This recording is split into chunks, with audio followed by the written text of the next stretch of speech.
রাতুল ভাই, এটা কোন জায়গার কি, এই জায়গার হিসাব কি? এটার হিসাব হচ্ছে কি, আমরা যে ওই পাশ থেকে যে ডিমের চরে যাত্রা শুরু করলাম, আমাদের যে শিব এমবিডি ওয়েব দাঁড়ায় আছে, তো এখান থেকে আমরা ট্রেল শুরু করে গভীর বনের ভিতর থেকে হেঁটে আমরা পক্ষীচর দেখলাম, এবং পক্ষীচরের শেষে এই বাম পাশে যে নদী, এটা হচ্ছে কি বলেশ্বর। এইটা দিয়ে আমরা এই যে বঙ্গোপসাগরের একদম তীরে, এখন আমরা বীজ থেকে আবার হাঁটতে হাঁটতে হাঁটতে হাঁটতে যেখানে আমাদের ট্রলার দাঁড়ায় আছে ডিমের চরে, আবার 4-5 কিলো আমরা অত দূর পথ আবার হেঁটে হেঁটে যাবো। বাঘের গন্ধ পেলাম।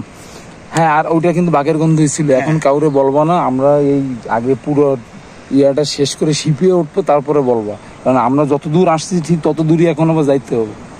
না, এটা সবাই টের পাইছে। আচ্ছা, তোমার যেটা করতে হবে, তুমি সুন্দর করে একটা ভিডিও করবা। হ্যাঁ, একটা ভিডিও করবা, একটা রিলস এর জন্য সোজা করবা। হ্যাঁ হ্যাঁ হ্যাঁ, আরে আল্লাহ, এ কি